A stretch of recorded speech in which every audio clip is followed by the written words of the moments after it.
Hey best friends, thank you for joining us here at Beauty and Not the Beast. For all y'all that already know that we're basically breaking down everyone's testimony. So if y'all want to get right into it, go ahead and fast forward this video past the next 2 to 3 minutes. If you're new here, please just take a minute and listen to the whole video. Welcome to Beauty and Not the Beast, where conversations flowing hearts and throw. We talk about life and love so sweet, and all the shows we love to binge and tweet. From relationships to social media trends, we share it all, our hearts we blend. Celebrity gossip and juicy rumors, we dish it all, no holds barred, no humor. So join us here in this magical place where laughter and love always embrace. Welcome to Beauty and Not the Beast, y'all.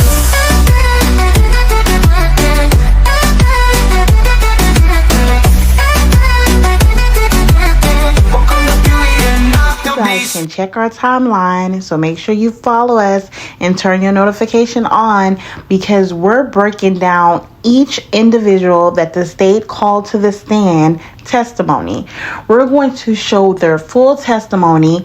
We're going to post it individually so that it's convenient, so that you guys can catch up with exactly what was said and what is going on with the Naziah Harris trial before it starts March 2025.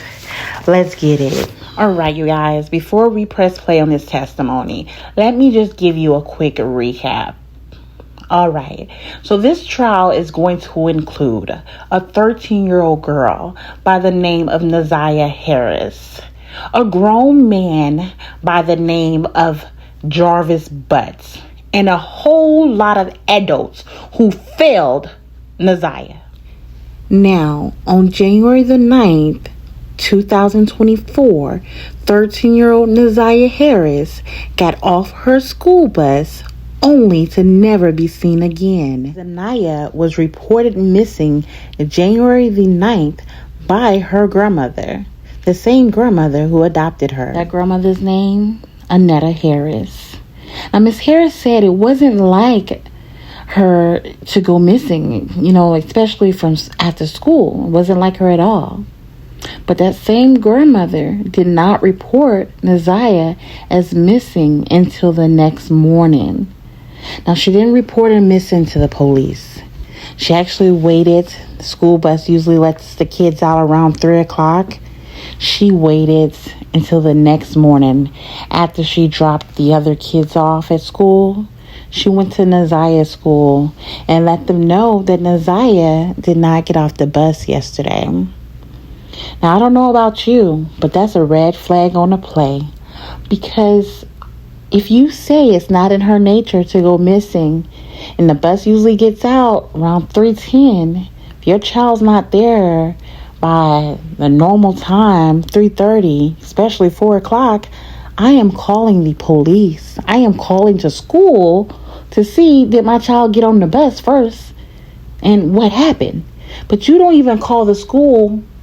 You wait until the next day to go and question the school or let them know. Whatever. Anywho, let's continue. Just giving a little background here. So there's video that shows Naziah leaving the school.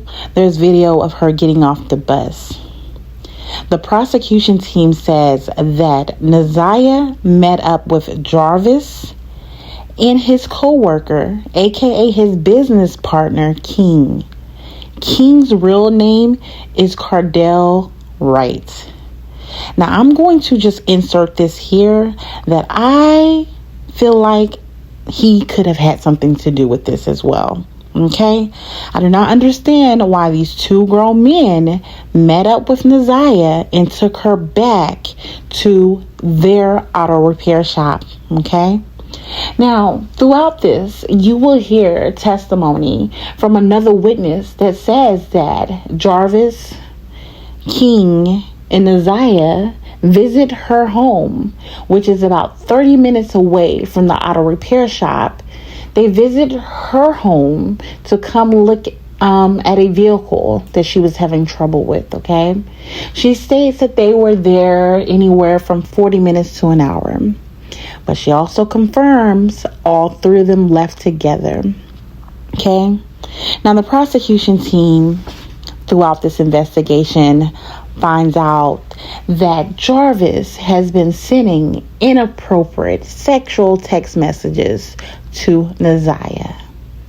Now, in return, Neziah, this poor baby, was also sending him messages. You know why? Because he has groomed her. Neziah believes that they're in a relationship. The text messages between these two started as far back as September 2022. Now, if you ask me, that's all we have a paper trail for. Maybe Neziah didn't have a phone before she was 11 years old, and he was doing this to her way before then. Who knows? But you guys, there's your recap. Again, follow us, hit the like.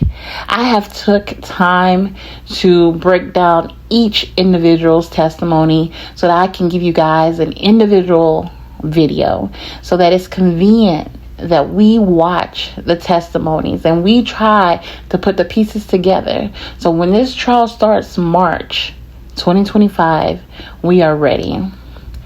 All right. I hope you guys have a lovely day. I'm about to press play. You can tell the truth, the whole truth, and nothing but the truth. Yes. Okay. Walk this way. Just make sure you watch your step for the witness box. And also, you can pull that microphone off the ledge if it's easier for you, or just lean into it. May I proceed, Judge? Yes. Could you state your name for the record? Sergeant Melanie O'Rourke, What do you do for a living, Sergeant? a sergeant with the police department, Which police department? Detroit Police Department. How long have you been with the Detroit Police Department? Approximately 11 years. And are you currently assigned to a specific precinct or unit within the Detroit Police Department? Yes, I work at major crimes. Okay, and what sort of crimes do you investigate at major crimes? Generally, homicides. And how long have you had that role, or have you been in major crimes? I believe since 2016. And do you do any specific role within major crimes that requires a little bit of training and education to do? Yes. And what is that? I do forensic analysis of cellular call detail records and tower mapping.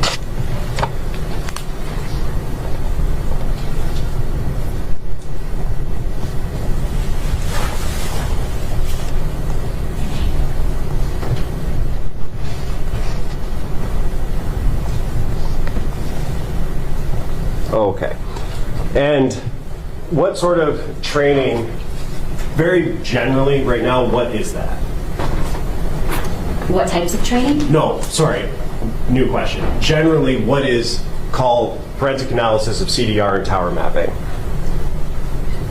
I don't understand your question. Okay. What is it? Have you had any training to do that? Yes. Tell us about that. I've had T-Mobile training. T-Mobile is the prevalent company here in the Metro Detroit area. I've had Excel training. Excel is the format that most of our call detail records come back to us in. I've had cell phone use and drug trafficking training, Penlink training. Penlink is the program that the Detroit Police Department utilizes. It basically puts the records in a readable format. I've had CATS training, which is an acronym for Call Analysis Training School. I've had Penlink training, PLX training, which is an upgraded form of Penlink. Approximately around 450 hours of specialized training in cellular analysis. Okay, and that 450 hours in that training, does that allow you to utilize that to generate what you said earlier, tower maps based on your analysis of call detail records? Yes. Okay, and what are call detail records? Historical records. And does that allow you to place certain things based on cell towers on maps to give an approximate location of a particular phone number that's Yes. associated with the phone? Yes. And have you testified as an expert before in this field? Yes. And how many times have you done that? Over 35 times. And has that been in Wayne County? Yes. And have you testified in 36 districts before? 36 and 3rd, both, yes. Judge, at this time, I would move to qualify Sergeant O'Rourke as an expert in the field of forensic analysis of call detail records and tower mapping. No objection, Your Honor. Okay. Now, can you describe for the record when you get call detail records, the process that you would go through to generate maps? Yes, the OIC, or the officer in charge, would supply a search warrant for a particular target number. We would submit that to the respective cellular company, whether it's T-Mobile, AT&T, or Verizon. They will submit back to us in the form of raw records, usually in Excel format, the call detail records, and other various forms, subscribers, things like that. And in terms of the call detail records, what is contained in that spreadsheet? What sort of information is contained within that spreadsheet? It'll be dates, times, locations, the target number in question, any contact ID, who they're having any type of activity with, whether it's a text message, a voice call, the duration. There's multiple things associated with the call. And you talked about location. How are those locations generated and inputted into that spreadsheet? So these records will supply an actual either latitude and longitude, or a location area code, or other location information for the cell tower that the, we're just going to say cell phone in this case, cell phone interacts with. Okay. And can you describe well, first, silly question, I know, but what is a cell tower? What do you mean by that?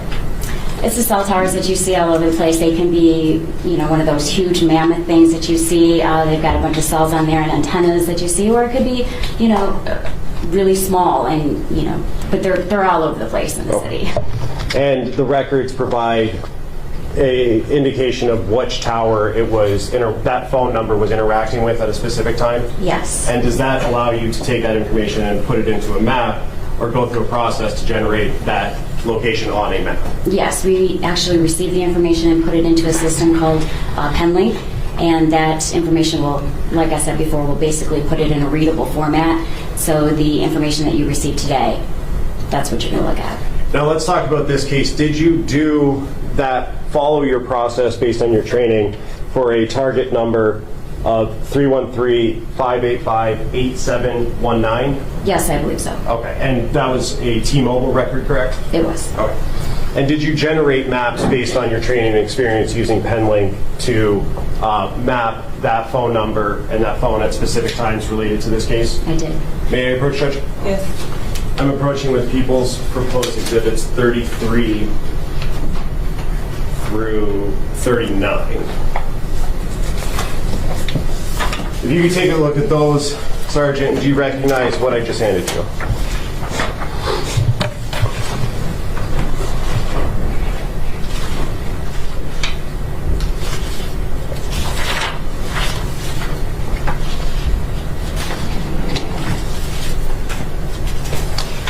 Yes. And are those maps that you generated for that target number ending in 8719? Yes. At this time, I would move to admit People's Proposed 33 through 39, Judge. Objection. No. No objection.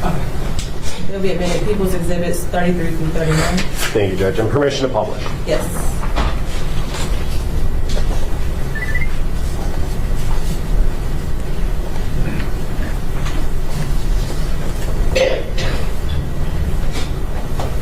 And on the screen and in your hand is Exhibit 33.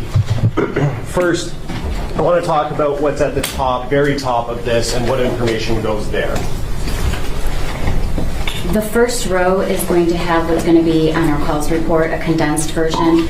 There's going to be a lot more in the actual calls report, but this is the information that exhibits what's in the map down below. Okay. So for row 1, which we only have one row in this instance, we're going to have the target device, which is the phone number, and the date, time that was requested. So in this case, it's going to be January 9th of 2024, and the time, which is in UTC time or military time, it's going to be 16:09 or 4:09 p.m. And then the duration, how long the activity lasted. You have a start, lag, and SID. That's actually your location information. And then the call type. In this case, it was a voice call. Call status, whether it was completed or not completed. The direction. incoming or outgoing. Did he make the phone call or did somebody call him? And then you have the contact ID, which is who the device was contacting or interacting with. Okay, and that would have been the phone number that in this case that we're looking at, an outgoing call was placed to? Yes. All right, so let's back up to the date, January 9th, 2024 that's what it says on Exhibit 33, correct? Yes. Okay. How do you know to do that date in particular for this case? So for all of these maps, this was requested by the officer in charge. That information is supplied to you? Yes. Okay. Do you know the details of other parts of this investigation, or are you just taking the information the OIC gives you? I know the general information, but they asked for a specific date and time, and this is what we placed on the map. Okay. And then moving over to the next row for time, it says 16:09 and 24 seconds, correct? That's, yes. So that's my next question. You said that that's in UTC time. Can you describe or tell us what UTC time is? No, this time that you have here is in our time, Eastern Standard Time. UTC time is Universal Time Coordinated, and that's going to have, that's like on the world clock. So you're going to have a -4 or a -5. The raw records come back to us in Universal Time Coordinated, and then we turn around and put it in our time so that you can read it and know that what time it happened here. Oh. And so, just to be clear, the 16:09 or 4:09 p.m. is what time Eastern it was Standard in Time. Detroit, Yes. where this phone was at 4:09 on January 9th? Yes. Okay. And that's a conversion that you have to do based on whether it's -4 or -5? Yes. What does that depend on, -4 or -5? It's the UTC time, Universal Time Coordinated. So it's on the world clock. So our Eastern Standard Time will change,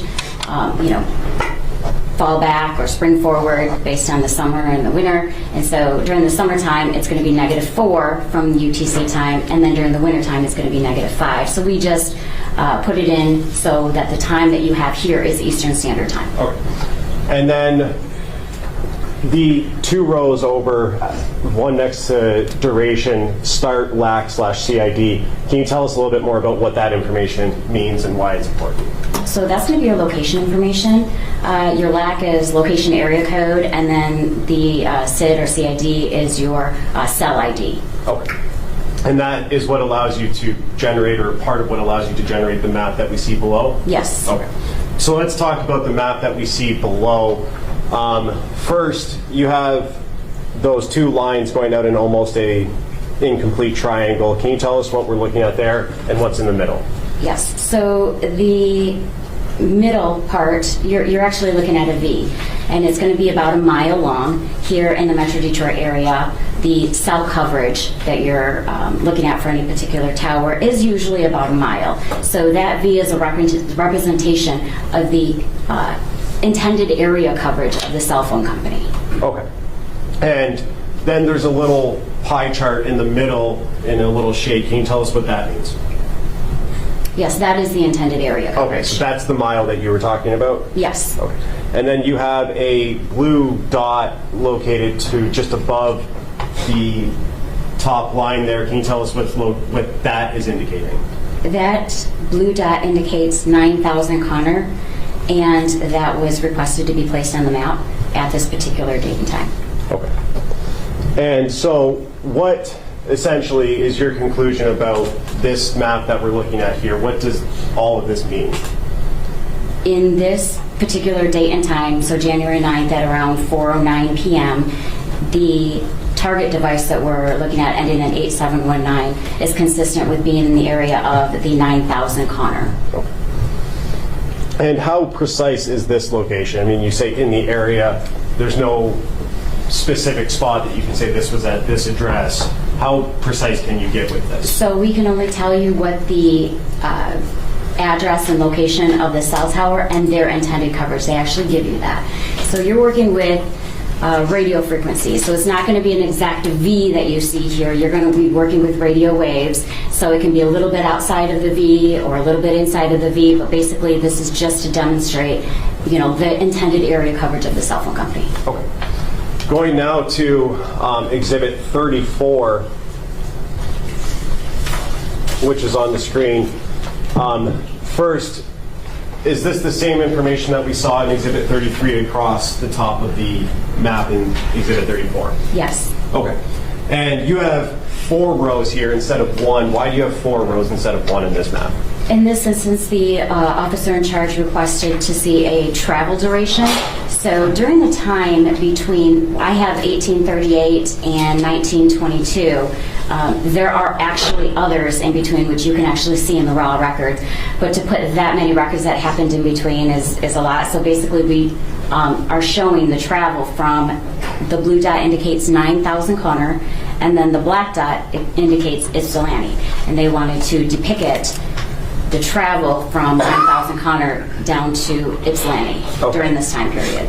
And the first time period that you have for row number 1 is 1838 and 16 seconds? Yes. So that would be 6:38 p.m.? Yes. Okay. And is there a corresponding number on the map that relates to each row? Yes, on row, you can actually see the row column. So number 1 is going to coincide with number 1, which is just leaving the 9,000 Connor area. And then you see on row number 2, it's depicted on the map as number 2. And it's traveling down 94 west. And then number 3 coincides with line number 3, and then 4 and so on. Okay. And so your conclusion, correct me if I'm wrong, would be that for number 4, at around 19:22 and 33 seconds, that phone was in the area of Ypsilanti. Just west of it. Just west of it? I believe there's a little town there, but yes. Okay. And 1923, that would be 7:22 p.m., correct? Yep. Going to Exhibit 35.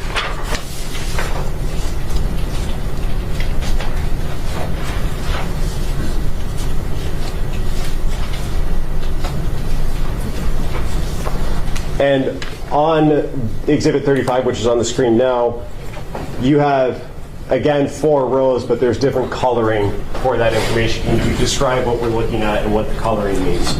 Yes. So the blue dot indicates 9,000 Connor, again, and the purple dot indicates 13362 Wilshire. And those are the 2 locations that the officer in charge requested to be placed on the map. And they wanted to show that this device was in the area of either of these locations and at what time.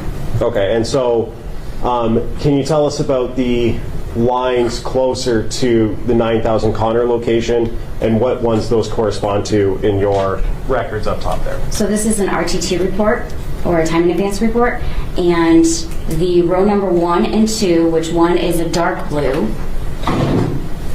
line, and the other is a light blue line, all indicate approximately around the area of 9,000 Connor during the time of 2028 and 2042, which is 8:28 p.m. and 8:42 p.m. Okay. And so is it fair to say that this phone was in the area of 9,000 Connor at those times on January 9th? It's consistent with being around the area. Okay. And then the other 2, the purple and pink lines, can you tell us about those? So there's a dark purple and a light purple, and that's around the area of 13362 Wilshire. And those are times of 2048 or 8:48 p.m. and then 2059 or 8:59 p.m. So the RTT information has moved from around 9,000 Connor to 13362 Wilshire during that particular time. And so does that indicate that the phone was traveling towards the direction of the Wilshire address? It could have been. Okay. And you said RTT. Can you tell us a little bit more about what that means? RTT is a real-time tool or time in advance. Basically, it's a report that T-Mobile will send out, and it's historical location information. It's not necessarily based off of any type of activity, so you're not going to have phone calls during this time. It's not going to be text messages, or as long as the phone is on and the cell tower basically, or the base, is able to get in contact with the device and back. So basically it's a time that it takes for a base station to send out a signal and then have it received back from the device. Is it fair to say that that's more of a passive interaction between the phone? There's no input on the phone that's required for this? There's no input required at all. There's not, any type of cellular activity at that time. It's basically for, efficiency and performance by the network. Okay. Going to Exhibit 36 now, which is on the screen. On that first page, you have 8 lines. Can you tell us the reason you have 8 lines and what they're indicating here?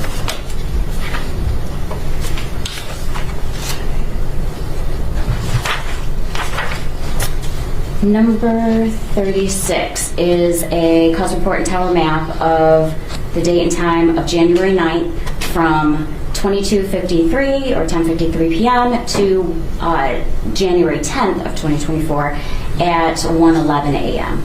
Okay. And so that's the time you're analyzing here is from closer to midnight on the 9th going into the next morning, early morning on the 10th, correct? Yes. All right, and going to the second page of this exhibit,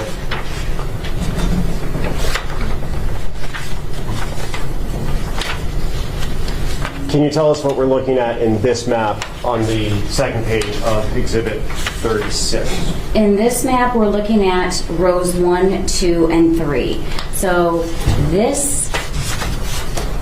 the red dot that you have right there smack dab in the middle indicates 2000 Harper, which is the Parkcrest Motel. And then the next slide has a different address associated with it. But what we're looking at right here is the 2000 Harper Parkcrest Motel. And is that in Harper Woods, if you know? That I don't know. Oh. That highway that it's just off of, that's 94 highway, correct? Yes. Oh.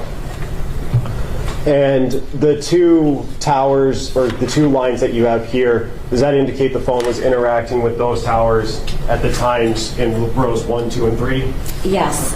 You see the dark blue tower on the south side facing north.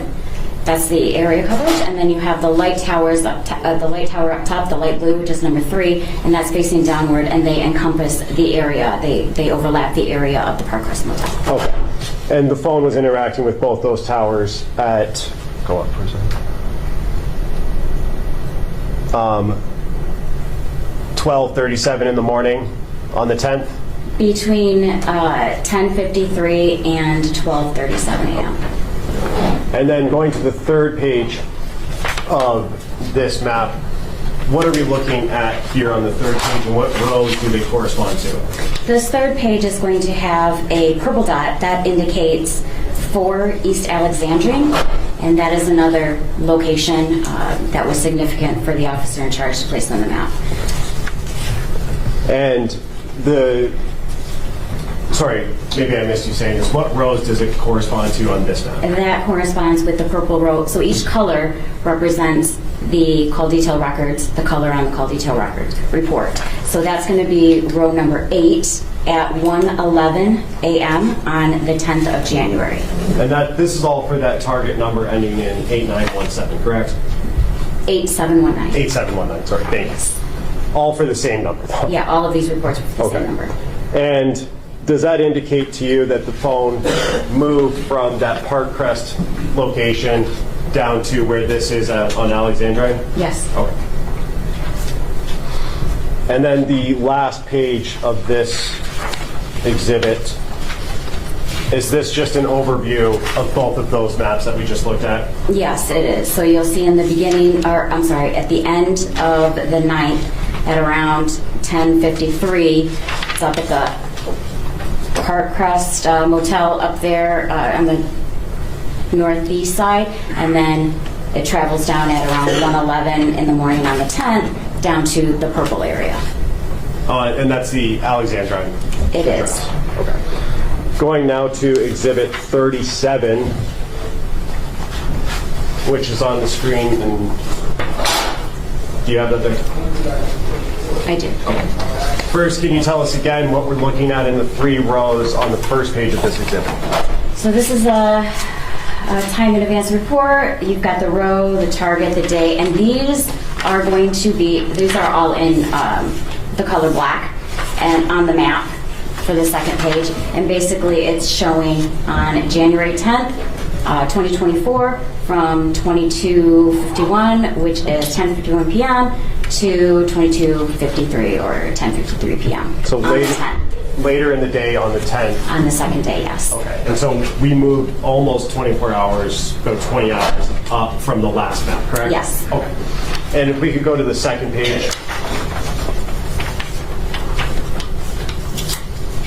And where is this phone interacting with on at the times that you just said, later in the day on the 10th? The information received from the cell phone company is right around Greenfield and 7 Mile. And is that in the city of Detroit, Wayne County? Yes. Sorry? Yes. Okay. And going now to Exhibit 38. We're looking at a lot more rows on Exhibit 38. Can you tell us what we're looking at here? Yes, this is the time period right after we were looking at 7 Mile and Greenfield. That time was all the way up until 22:53. So here we have from 23:40, which is 11:40 p.m., to 23:59, 11:59 p.m., and this is all on the same night of the 10th. Okay. And this is so just about 40 minutes after the previous map, correct? Approximately. Okay. And was there any information in the records, if you know, between those two times, that 40-minute gap there? They gave us a time in advance records. Okay. And going to the second page of this, on the map here, first, can you tell us what that red dot indicates on this map? So that red dot indicates 7 Mile and Berg. And in terms of the circles around that, what do those represent? The time in advance distance from the cell tower. So that's all going to be around 7 Mile and Berg area. And is it fair to say then that this phone was interacting with those towers at the times you indicated around the 7 Mile and Berg area? Yes. And can you go back up to the first page? Yeah, thank you. Sorry. In row 1, what is the time there? Row 1 is going to be on January 10th of 2024, 23:40, which is 11:40 p.m. And then the last row, what is the time on the last row? January 10th of 2024 at 23:59. And that was just because the officer had asked for just that day. It actually indicates that it stays there for a little bit more in the morning. Okay, how much more in the morning if you know? We actually have it in the next exhibit. Oh, perfect. And so that phone on this exhibit was there from 11:40 to, at the very least, midnight almost on the 10th, correct? The time in advance records, yes. And again, this is timing in advance. This is the passive interaction, no input from the phone or the user, correct? Yes, no calls, no text, no nothing. This is just the signals that the base station is getting to the device. And going to Exhibit 39, and can you tell us what we're looking at on the first page of 39? So this is going to be essentially a combination of the last two exhibits that we just saw. So this is going to be from January 10th of 2024 at 9:49 p.m. or 21:49 to January 11th of 2024, the next day or the next morning at 1:34 a.m. Okay. And going to the second page of this exhibit now. First, on the far left side of the screen, what area is that again that we're looking at? On the far left of the screen is going to be the red dot indicating 7 Mile and Berg. And that's the same area that we saw in the last exhibit in 38, correct? Yes. And in terms of what rows correspond to that one, how long was that phone there in that area into the next morning on the 11th?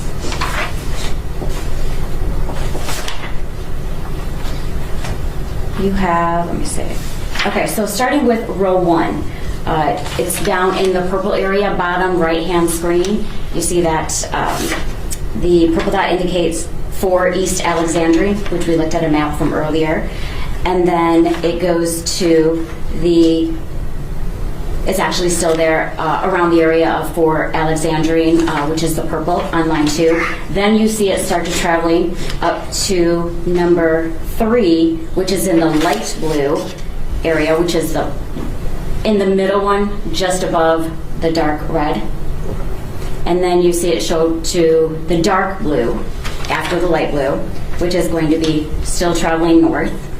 And then that 7 Mile in Greenfield, which is that blue dot, and then going over to the 7 Mile in Berg. And the 7 Mile in Greenfield, we looked at that one, I believe it was We exhibit did. 36. Yes. And so where does the phone end up, and at what time is the last entry for the 7 Mile in Berg area? So the 7 Mile in Berg area is at 134.13, number 8. And then you see that big kind of curved line, that's actually going to be line number 9, and that's when the device is essentially, moving away from the location. Okay. And so that phone then was there in that area of 7 Mile in Berg from about 12:40 to 1:34? 12:40. Sorry, 11:40. 11, yeah. Yes, 11:40 p.m. to around 1:34 a.m. on the 11th. And on the 11th at 1:34 a.m. it starts to move away, which is row number 9 on your first page there. Yes. Okay.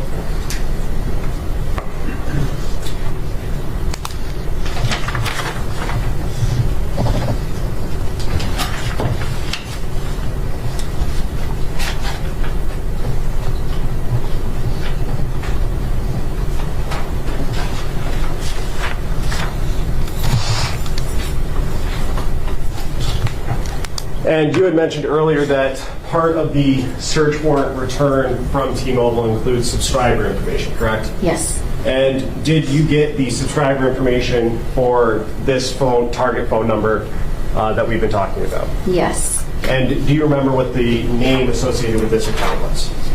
One of the subscribers didn't show any information. The other subscriber it was spelled wrong. It's like Jaris. And what was the last name? Butts. Butts? I believe so. May I have one moment, George? Yes.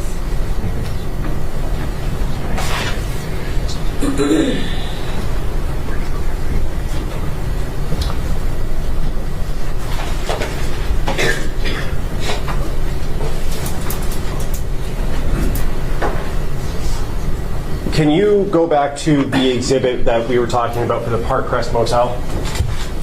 Yes.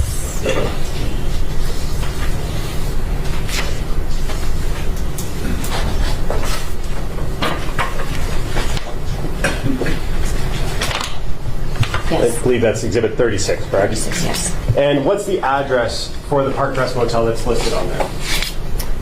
20,000 Harper. Okay.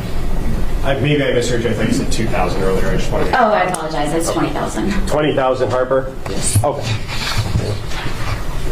Nothing further, Judge. I have one question. Back on Exhibit 38, the one with 7 Mile and Berg in the top left corner. Yes, Your Honor.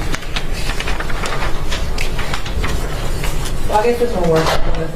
This is 38. This is 38? Did you make 39? Yes. 39.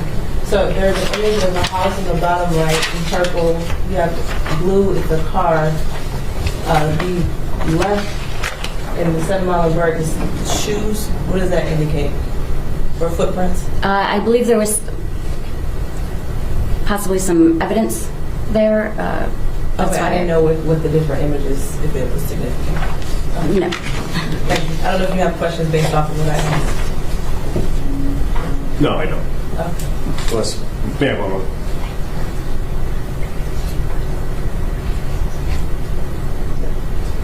Nothing further. Okay, cross.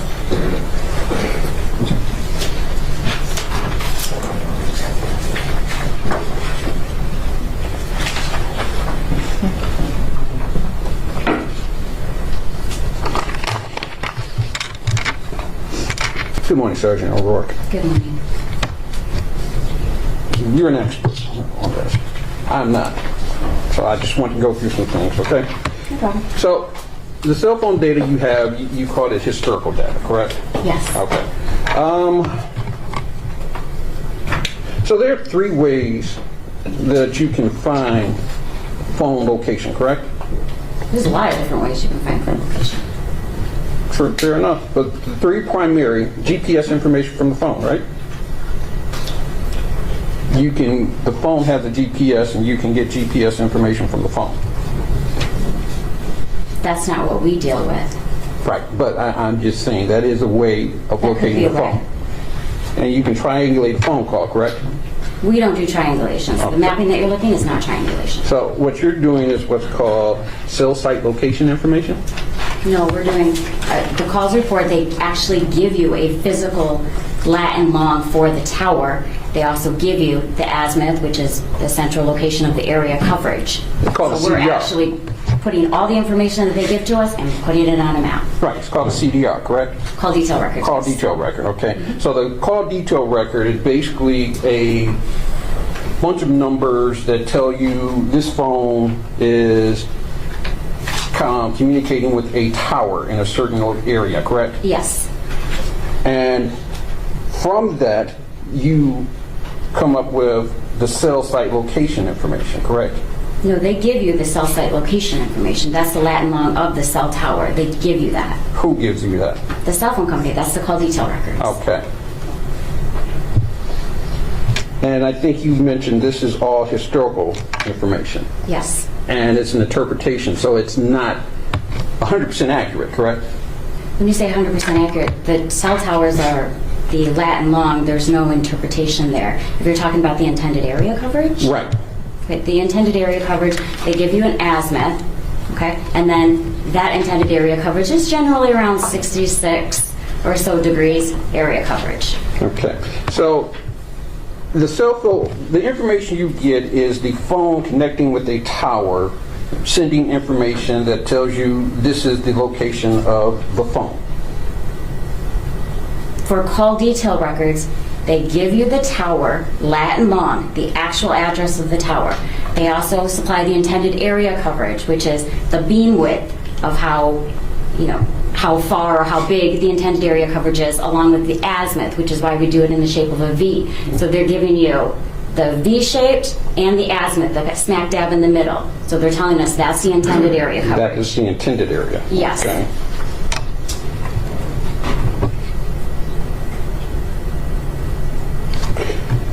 And Sergeant, it's true that the cell phone is going to get a signal from the tower that it gets the strongest signal from, right? Generally speaking, yes. That doesn't necessarily mean it's the closest, correct? No, it doesn't have to be the closest. Okay, and there are factors that will affect which tower or what sends out the strongest signal, correct? Yes, there could be factors. Okay. Things like the distance from the tower, obviously. The height of the tower, would that affect it? What normally affect, I mean, it could, but what normally is going to affect anything regarding, connection to a tower, possibly weather, tall buildings, if you have a huge event where there's a ton of people trying to get on it, like, Ford Field or Comerica. Those are the types of things that can determine where the strongest tower is going to be. However, here in the Metro Detroit area, it's still going to be approximately a mile because we have so many towers that they can connect to. So you're not going to get one, that's 20 miles away. It's still going to be within a mile radius. Okay. And I think you've already answered that. Now, isn't it also true that the tower isn't actually owned by the cell phone company, generally? So they can lease it out, but you have the person that actually makes it, and then you have, AT&T, T-Mobile, Verizon. They can all utilize any of the towers that you see here. Right. So your information is from T-Mobile, correct? Yes. And from that very same tower, let's say AT&T could have phone calls coming in, correct? Possible. So there's no way to tell how many phone calls AT&T has from the closest tower, correct? At the same time as T-Mobile. They're not going to be on the same network. They're not going to be in the same, but No, they're so you using the have same the- tower. You have the cellular network, but you have AT&T that is going to utilize some towers. You have T-Mobile that's going to utilize some. You have Verizon that's going to utilize some. Some lease them out to other people, but you're not going to. I don't know exactly what it is that you're asking. So you're saying that it doesn't matter how many users are utilizing the tower, it just matters whether or not they're on the same bandwidth? You have a SIM card that goes into each and every single phone, and that's on their network. So you're not going to get onto an AT&T network from a T-Mobile phone or vice versa. That's how they do their billing. That's how they, ensure that they have all the information that you receive is accurate. You're not going to have an AT&T phone, That's not my question. My question is, can a single tower be utilized by multiple companies at the same time? It could, yes. Would that weaken that signal, the capacity of that tower? I'm not an engineer. I don't know how big this tower is, any specific tower. That's something you would have to ask the cell phone company. Okay. And it's also true that a cell phone can attach to a tower up to 20 miles away, correct? So it could in, let's just say, Alaska or, rural areas in Colorado in the mountains where you don't have that many people. And so they have bigger towers that, go further distances because they're not servicing as many people as you would, let's say, in Detroit. In Detroit, we have so many towers here that they're not going to utilize something that's 20 miles away and skip over, the hundreds of towers that you have right here. That's not going to, I'm not going to say never, but that doesn't generally happen here in Detroit. I haven't seen one at least. Okay. And there's generally overlap, and I think even one of the slides you had, there's overlap in these towers, correct? When you say overlap? Meaning that a single area can be covered by multiple towers. That's generally how it is. You have one tower. I mean, even in the ones that we were looking at, you have one tower with multiple cells on there. So this is for T-Mobile or any company to make sure that they have coverage, that you don't lose your service. You could have one cell facing this way, then here, then here, then here, then here. They're all going to overlap to ensure that the person has coverage, that they don't drop their service. So yes, you've had overlapping. So basically, the data, you said that you use a program called PinLink.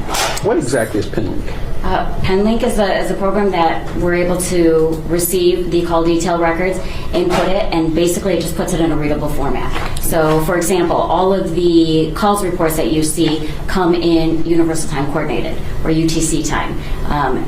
PenLink will make the time adjustments so that we'll have it in Eastern Standard Time versus having everything that you see and you have to do it in your head, -4 on each or -5 on each of these lines. So all PinLink does is convert the time. It doesn't. It does a whole bunch of other stuff too. We can do many different reports. You can do a call frequency report, see how many times that a specific calls report, called a specific person.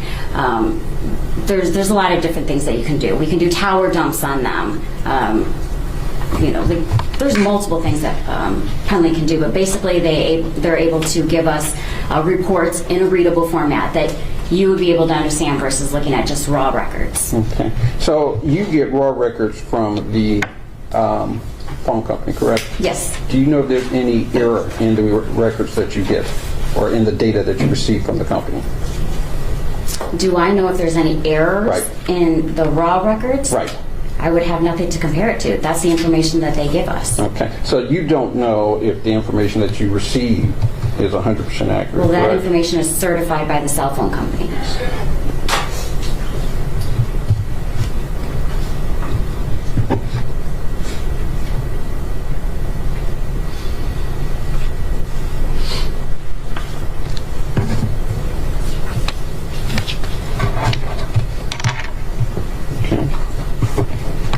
So we're in the Detroit area, and this is just hypothetical. We're in the Detroit area, right?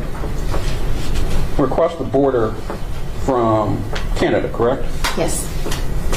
Have you ever gotten a message from Detroit that says you are roaming in Canada? Yes. Okay. But you're not in Canada, right? Correct. So that would be an error, right? Yes. So the cell phone can make an error, right? That's not an error. They ask you if you want to utilize those towers, and they charge you for it. You either say yes or no, and if you connect to them, you're being charged for that, and they notify you in call detail records when you're out of utilizing international, or Canadian towers. Okay.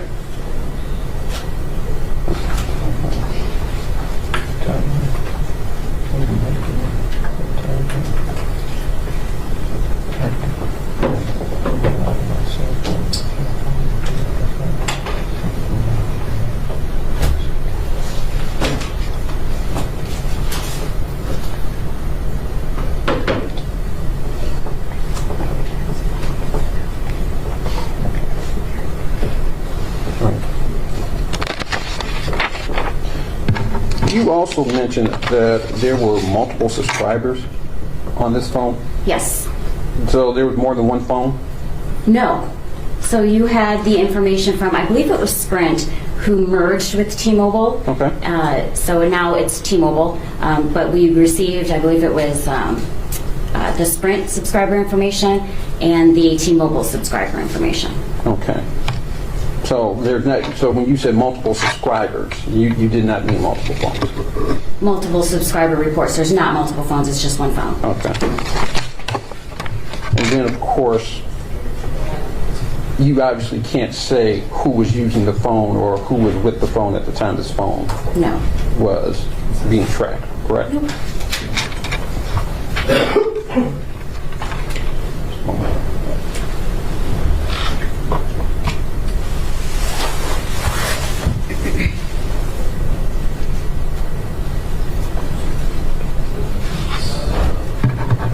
Yeah, I have no further. You redirect. Very briefly, Judge, thank you.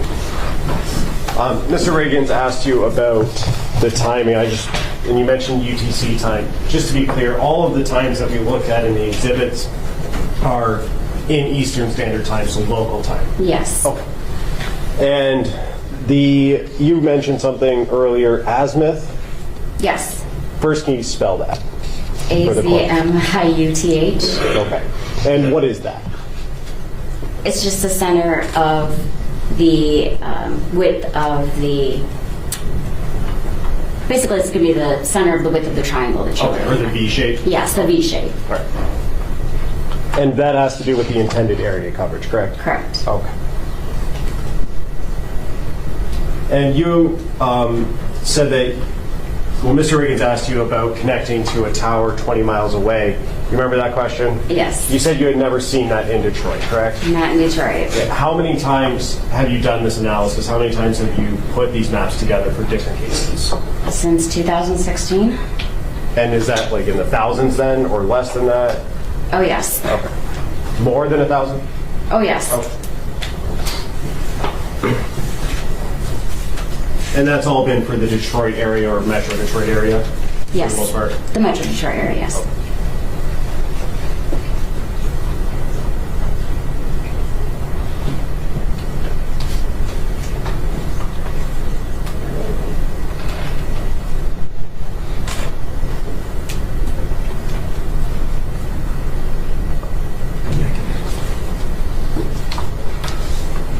And Sergeant, does the subscriber information that is received have a physical address associated with it?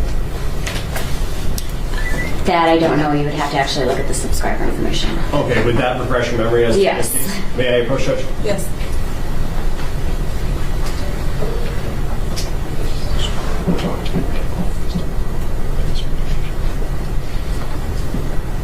I'm approaching with the subscriber information. If you can just take that.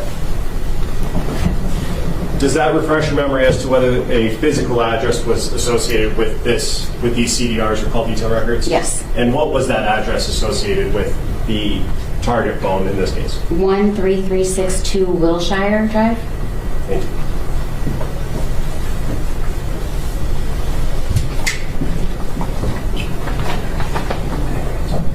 I have another question. Thank you, Mayor. Thank you.